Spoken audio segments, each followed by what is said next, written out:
tudo bem?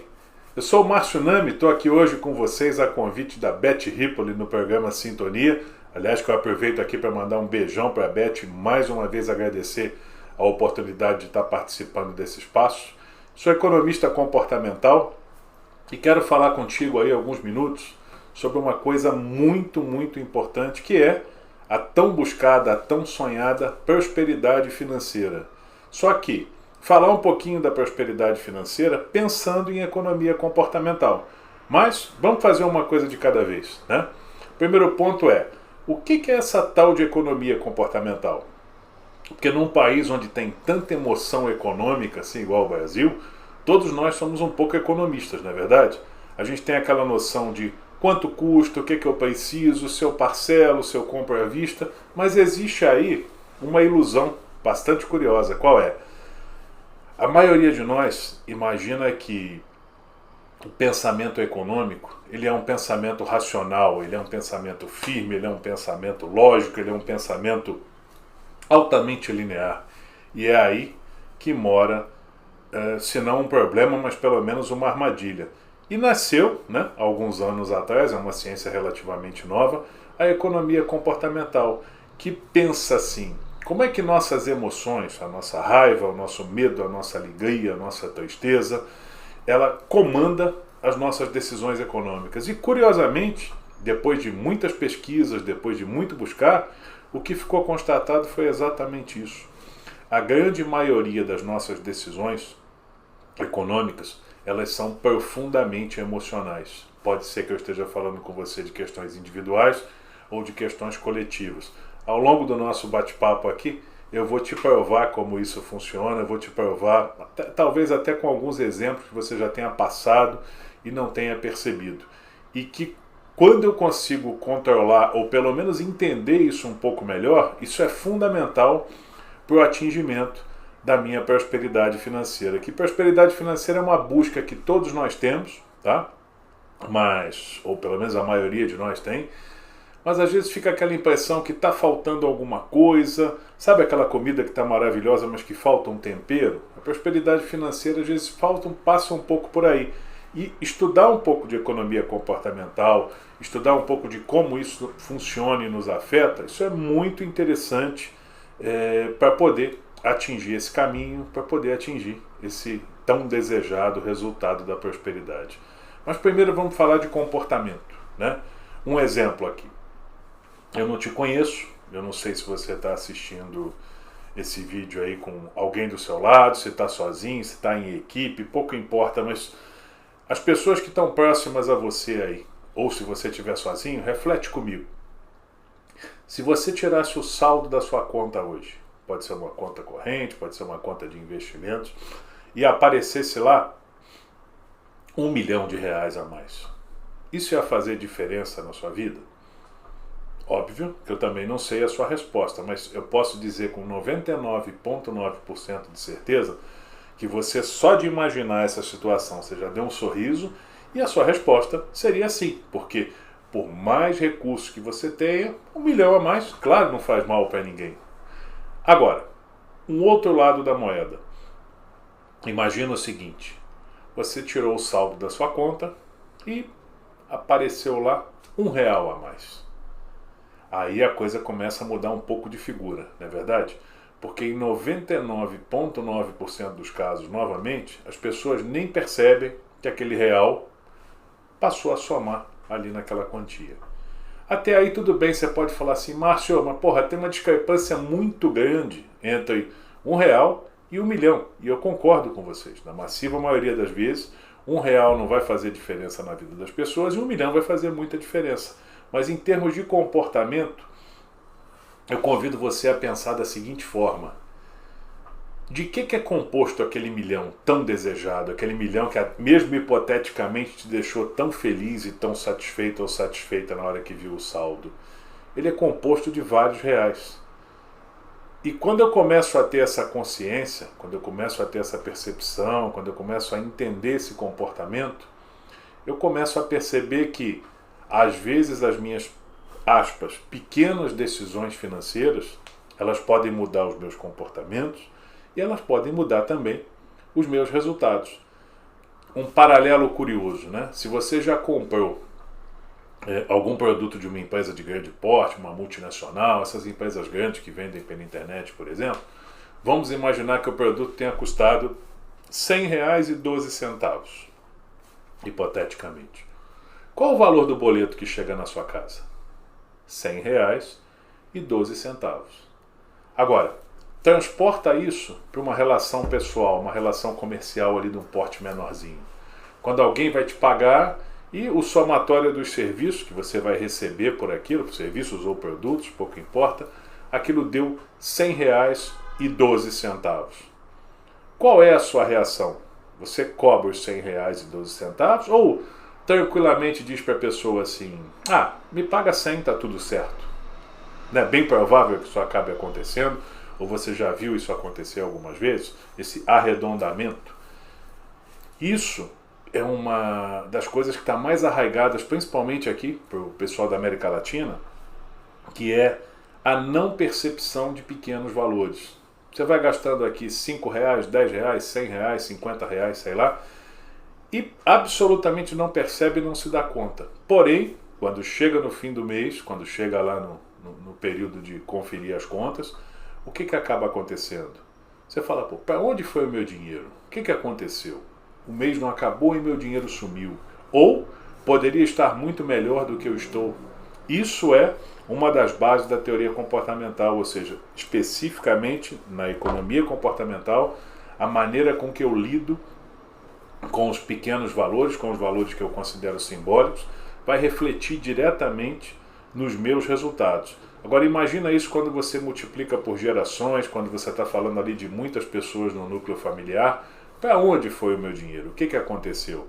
Então quando eu mudo o meu comportamento, eu começo também a mudar os meus resultados na mesma escala e na mesma característica. Falando em comportamento, ao longo de muitos anos, mais de 10 anos, fazendo palestras, fazendo workshops, fazendo mentorias, falando especificamente sobre economia comportamental e também estratégia, uma coisa ficou muito clara.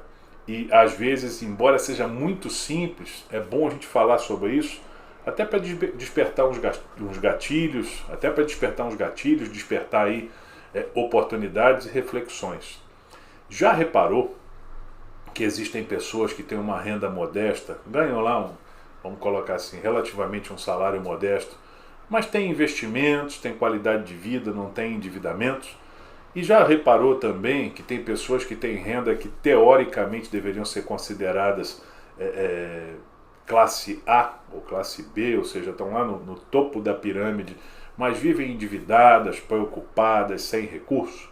Isso também tem uma característica comportamental muito interessante. Por exemplo, eu atendi há um período passado aqui um casal cuja renda somada ela ganhava em torno de R$30 mil por mês, ele nessa faixa, R$30, R$35 mil. Arredondando, uma faixa de R$60 mil por mês de rendimento familiar. Um belo rendimento, né? Dá para você ter um padrão muito, muito respeitável. Entretanto, problemas de financiamento, problemas no cartão de crédito, dificuldade de conseguir pensar a longo prazo, questões ligadas a imediatismo. E a gente tenta buscar o porquê, qual é a razão disso. Muitas das vezes parece que isso está na planilha, está no app, está na conta do banco. E esses instrumentos eles são importantes, mas a gente nunca pode esquecer do modelo comportamental. Depois de muito conversar, de muito ponderar, o que ficou claro? Lembra do que eu disse para vocês? Um casal, ela com renda de aproximadamente 30 mil, ele com renda de aproximadamente 30 mil. Ok. 30 com 30, 60. Essa era a renda familiar. O que acontecia? Quando ele ia para a rua, para comprar, para fazer, para negociar alguma coisa, ele ia com que cabeça? Ele ia com a cabeça da renda familiar. 60 mil. E ela, quando ia para a rua, comprar, negociar, fazer alguma coisa, ela ia também com a cabeça da renda familiar, ou seja, 60 mil. 60 com 60, 120. Por isso que a conta nunca fechava. Por isso que não sabiam de onde vinham os endividamentos, não sabiam de onde vinha ali. Por isso que não sabia ali de onde vinham os endividamentos, de onde vinham os problemas financeiros. E para isso, em termos comportamentais, tem uma receita muito simples. Qual é? O contrário do que muitas teorias financeiras pregam. Eu convido você a pensar sobre isso, é claro que não é uma verdade absoluta, é só uma percepção, né? A falar sobre dinheiro, a importância de se falar sobre dinheiro, sobre projetos. Para você que vive aqui na América Latina, em particular no Brasil, o que acontece? O Brasil, falando especificamente aqui do nosso país, nós passamos por longos períodos de inflação. Se você que está assistindo esse vídeo aqui tem menos de 30 anos, eu vou dizer mais ou menos para você como funciona a inflação, que ainda existe hoje, mas ela foi muito mais alta no passado, principalmente década de 70, década de 80 do século passado. Mais ou menos assim. Você tinha intenção de comprar algum produto e pensava nisso pela manhã. Se você deixasse para o fim do dia, ou seja, eu pensei nisso às 10 da manhã e vou comprar às 5, 6 da tarde, ou no máximo no dia seguinte, na manhã do dia seguinte, esse produto podia estar potencialmente até 5% mais caro. Então o seu dinheiro, o poder de compra do seu dinheiro, ele corroía de uma maneira absurdamente alta, gerando ali uma sensação de ansiedade, uma sensação a famosa sensação de cobertor curto, sabe como é? E em função disso, o que acabou acarretando? Toda vez que um país passa, um setor, uma área passa por um período de inflação muito forte, ninguém começa a pensar em futuro, ninguém começa a planejar o seu futuro. Tanto que, se perguntar para a maioria das pessoas, não sei se com você é diferente, mas o que você tem planejado aí para os próximos 10 anos, ou para os próximos 5 anos? Qual é o seu planejamento para os próximos 10 anos ou para os próximos 5 anos? A maioria das pessoas vai coçar a cabeça e vai falar, não sei exatamente. Ou quando tem um planejamento, vai dizer assim, eu quero comprar uma casa, eu quero comprar um carro. Ok, só que isso aí é basicamente um sonho, não chega a ser um planejamento. O planejamento ele começa a configurar em termos de comportamento quando o seu sonho tem dia, tem hora, tem características. Por exemplo, o Márcio quer comprar um carro. Está solta a ideia? Sim, está solta a ideia. Como é que começa a mudar? Quando eu digo assim, eu quero comprar um carro do modelo tal, da cor tal, até o fim do ano que vem, para isso eu vou utilizar. Aí eu começo a pensar. Ou financiamento, ou recursos próprios, ou vou fazer uma parceria com terceiros, ou eu vou fazer uma locação ao invés de uma aquisição. Ou seja, eu começo a estudar aquelas possibilidades. A questão do comportamento, ele é um instrumento fundamental para mudar os meus resultados. Perceba aqui, vou voltar naquele exemplo daquele casal com renda global de 60 mil lá. O que eles precisam? Mudar o comportamento ou elevar o nível de renda? É óbvio que dinheiro não faz mal a ninguém, quanto mais melhor, ok. Agora, se eu consigo mudar o meu comportamento, a minha percepção, os meus resultados vêm pelo mesmo caminho, vêm pela mesma esteira. Te convido a pensar um pouquinho sobre isso e pensar nas sutilezas que o comportamento pode ter para mudar esses resultados. Para você que chegou agora aqui, eu sou o Márcio Nami, sou economista comportamental. Estou aqui no programa Sintonia, a convite da Beth Ripoli, falando com você um pouco sobre economia comportamental e a importância dela para a prosperidade financeira. Se depois você quiser saber um pouco mais, quiser saber mais alguns detalhes, aí em algum lugar abaixo ou acima desse vídeo tem os meus contatos, eu fico à disposição, tá? Já trabalho aí com mais de 10 anos fazendo palestras, workshops e mentorias a respeito de economia e estratégia, e eu estou te convidando a pensar um pouquinho sobre essas características de comportamento e como isso pode fazer diferença e alavancar cada vez mais a nossa prosperidade financeira. Como eu falei contigo há pouco, repara o seguinte, as pessoas elas têm comportamentos muito ligados à cultura e às características do período que elas convivem. Quando eu te falei do período de inflação, uma das coisas mais curiosas e perigosas que aconteceu com muitas gerações, aconteceu com a minha geração e com outras tantas, é a percepção com relação a dinheiro. Você deve ter ouvido, ou já ouviu alguém falar, dinheiro é uma coisa suja, dinheiro não traz felicidade. quando você vê uma criança colocando a mão numa nota ou numa moeda, não, cuidado, você vai engolir essa moeda, ou esse dinheiro está sujo, vai te contaminar e tal. Isso são frases utilizadas com a melhor das intenções, ou seja, proteger aquela pessoa que você gosta, aquela pessoa que você confia, mas quando você passa dias, meses, anos escutando isso, em termos de comportamento, qual é a sua percepção com relação a dinheiro? Ela é uma percepção positiva? Ela é uma percepção de avanço e de prosperidade? Ou ela é uma percepção de que aquilo é um mal necessário? Se você está mais ou menos entre 60% a 70%, dependendo do estudo da população, é a segunda opção. E eu te convido a mudar essa percepção. É uma provocação econômica que vai alterar profundamente o comportamento. Mais ou menos assim. É óbvio que não existem caminhos únicos, não existem verdades absolutas, mas é só uma sugestão de uma maneira de pensar que pode mudar os comportamentos, facilitar essa busca por prosperidade e trazer cada vez mais aí resultados financeiros consistentes. Nada que você possa utilizar o recurso, possa utilizar o dinheiro não tem nenhum aspecto negativo. Todos os aspectos ligados a dinheiro, eles são positivos. Quando eu começo a pensar dessa forma, o caminho, as possibilidades e os cenários, eles acabam ficando mais leves para mim, para minha família, para minha equipe, para as pessoas que me cercam e são importantes para mim. O recurso, ele nunca é demais. Nós temos abundância suficiente aí para atender a todas as pessoas, desde que eu busque de uma maneira leve, eu busque de uma maneira que faça sentido e que eu tenha propósito na relação daquele recurso. Ou seja, o dinheiro em si não há mal nenhum. O que pode haver algum ponto negativo às vezes é o que as pessoas fazem com ele, o que é uma coisa completamente diferente entre o recurso e a forma com que o recurso é utilizado. Curiosamente, dentro da economia comportamental, quanto mais eu percebo e encaro as coisas dessa forma, maior é a leveza e os resultados possíveis. Claro, pensando também nos outros elementos, né? Que são a importância de ter um planejamento, a importância de falar de dinheiro de uma maneira positiva, a importância de entender como e quanto aquele recurso pode servir para que eu atinja aquilo. E uma coisa que vale a pena falar também é a importância dos nossos hábitos, tá? Curiosamente, quando você pensa no ser humano enquanto fisiologia, enquanto sistema celular, o que o ser humano quer?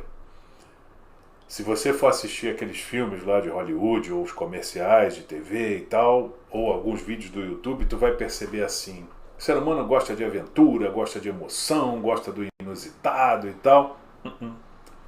É exatamente o oposto. Sob a nossa ótica da fisiologia, nós gostamos de previsibilidade, nós gostamos de saber o final antes do início das coisas, nós gostamos do mínimo de emoção possível, porque somos, por questão de sobrevivência, né? Sobrevivência na ótica celular, economizadores de energia. Então, tudo que a sua mente puder fazer para economizar energia, ela vai fazer. Isso o que significa em termos financeiros, em termos de comportamento, em termos de prosperidade? Simples. Nós vamos sempre buscar, desde que não trabalhemos de uma outra forma, o caminho mais fácil, o caminho previsível, o caminho que vai gerar menos resultados. Se você não acredita no que eu estou falando, te convido a pensar nas atitudes, na tua vida aí no período passado e diz assim, e pensar assim comigo, ó. Quando eu vou sair de casa para o trabalho, por exemplo, eu vou sempre pelo mesmo caminho. Quando eu vou comprar pão pela manhã, para o café da manhã, eu vou para a padaria ou para o supermercado, sempre pelo mesmo caminho, olhando sempre as mesmas coisas. Quando eu vou no cinema, se eu curtir assistir uns filmes, eu tenho o hábito, mesmo que não seja na mesma sala de cinema, claro, mas de procurar sempre aquele mesmo setor, aquela mesma área que eu estou habituado. Quando eu vou fazer um passeio, eu vou sempre para lugares novos, eu busco aventuras, eu busco outros locais, ou tem aqueles locais que eu gosto mais, que eu estou mais habituado? Aquele restaurante que eu costumo ir repetidamente, pode ser que seja no trabalho ou no lazer, Eu vario muito os pratos que eu peço, eu tenho aquele hábito de trabalhar, de solicitar, perdão, aquele prato que, aspas, eu gosto mais. Como é que é teu comportamento? Se você pertence aí a maioria das pessoas que nunca parou para observar isso, você vai perceber que a maioria dos comportamentos, eles são repetitivos, eles levam ao mesmo padrão e cadência e, como consequência, eles acabam tendo os mesmos resultados. Mais uma provocação da economia comportamental para essa questão da prosperidade é ter a consciência o tempo todo de que, se eu quiser ter caminhos diferentes, é importante que eu tenha buscas e resultados diferentes. Só que isso nunca vai ser um processo automático, porque, conforme eu falei para você, pela nossa fisiologia, pela nossa característica, o cérebro sempre vai buscar voltar àquele caminho original. Ele sempre vai buscar fazer as coisas de uma forma repetida. Vou reforçar isso para você com um exemplo clássico. Viajar. Mesmo que você não goste muito de viajar, você já passou aí por algumas experiências de viagem. Já reparou que a volta ela é sempre mais rápida do que a ida, sob a ótica da nossa percepção? Você pode ter ido e voltado pelo mesmo caminho, mas curiosamente você vai perceber que a ida ela é mais longa e a volta potencialmente é mais rápida. Quando você repara isso, você começa a perceber exatamente como o nosso cérebro funciona. Ou seja, durante a ida eu tenho expectativas, insegurança, curiosidade, questões ligadas a certo ou errado, a bonito ou feio, vai dar certo, vai dar errado e por aí vai. Uma série de interrogações. Na volta, eu estou voltando normalmente para um lugar que é conhecido, pode ser minha casa, pode ser meu trabalho, pode ser minha cidade, mas o nível de surpresas, psicologicamente falando, cai substancialmente.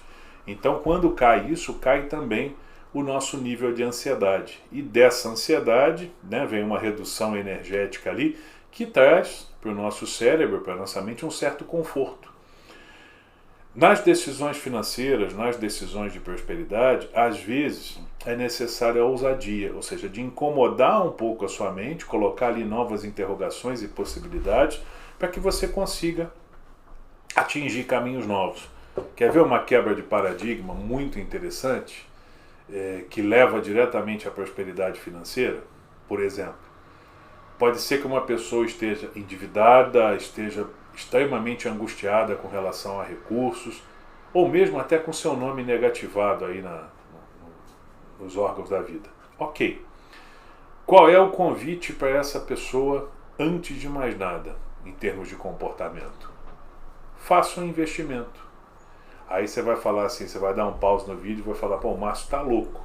Como é que um cara que está pagando 2, 3, 5, às vezes até 10% ao mês, ele vai fazer um investimento que muitas das vezes vai render para ele uma fração ínfima disso? Não vai fazer sentido, até porque se ele não tem recurso para honrar os seus compromissos, como é que ele vai ter recurso para investir?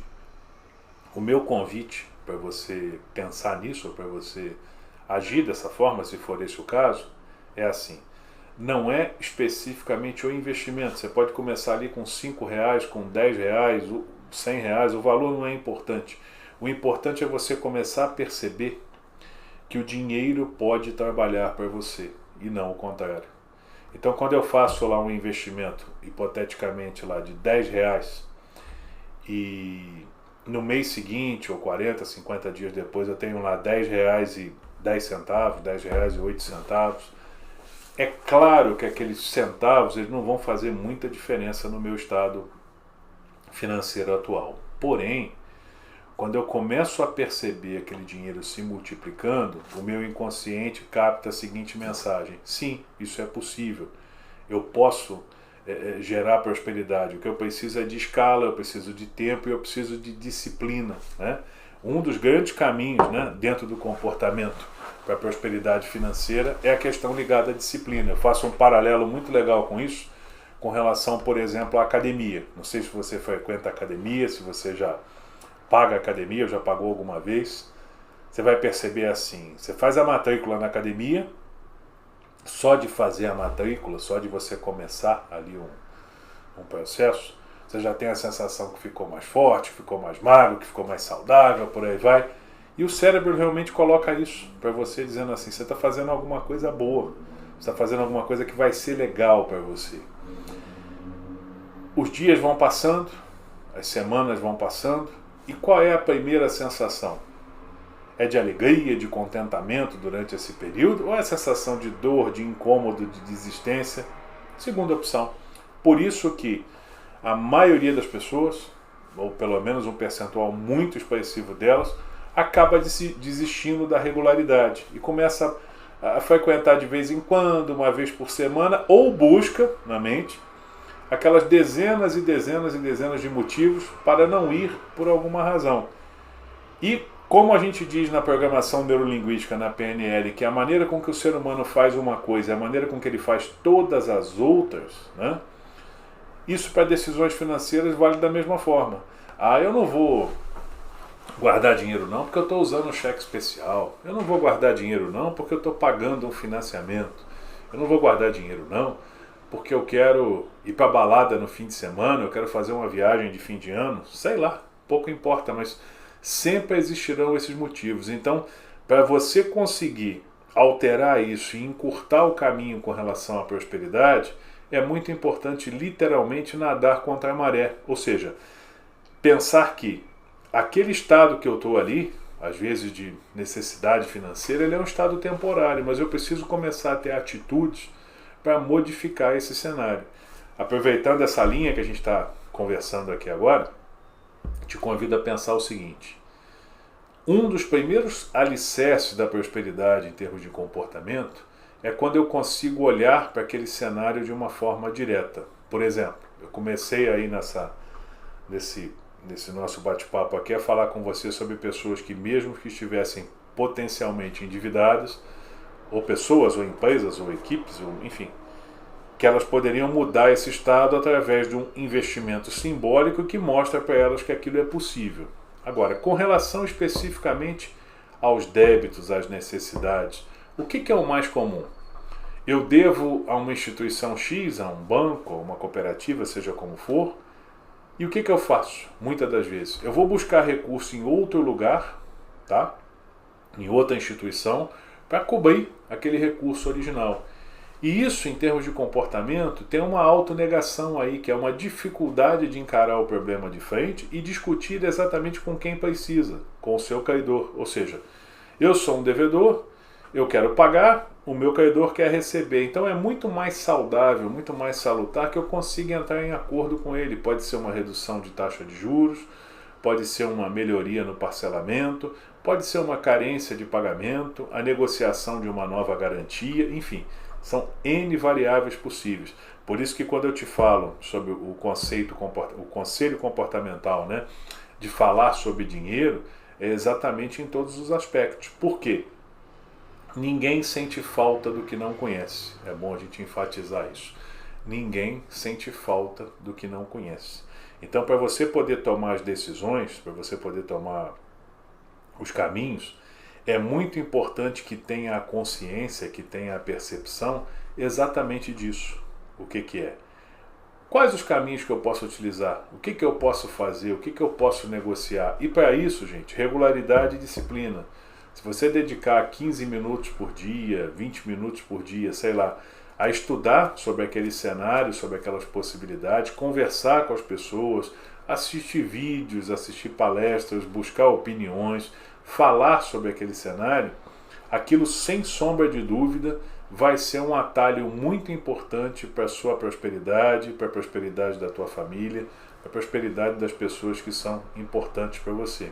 Agora, importante ter mais do que tudo, talvez, é ter uma coisa em mente. Todos os limitadores, tudo aquilo que disserem para você que não é possível, que não pode ser feito, aquilo é a opinião de alguém. E, ok, é a opinião de alguém. Mas só vai ser verdade para você, para sua família, à medida que vocês aceitarem, à medida que você aceitar aquele coeficiente limitador. Então, pense bastante, avalie bastante, antes de aceitar os limitadores, de aceitar o não, isso não é possível, isso não pode ser feito, não é dessa forma. Por quê? Quanto mais eu pesquiso, quanto mais eu busco, quanto mais eu tenho que me fortalecer para essa caminhada, se eu tiver um leque de possibilidades maior, a probabilidade de ter sucesso ela é muito mais simples. Então, se eu sou uma pessoa que busca prosperidade em investimentos, por exemplo, eu vou pesquisar todos os investimentos possíveis, ainda aqueles que, aspas, naquele momento não sejam necessariamente possíveis para mim, por limitação geográfica, financeira, valor de cota e por aí vai. Agora, nada me impede de conhecer. Eu até convido muito as pessoas que passam pela mentoria, pelas palestras.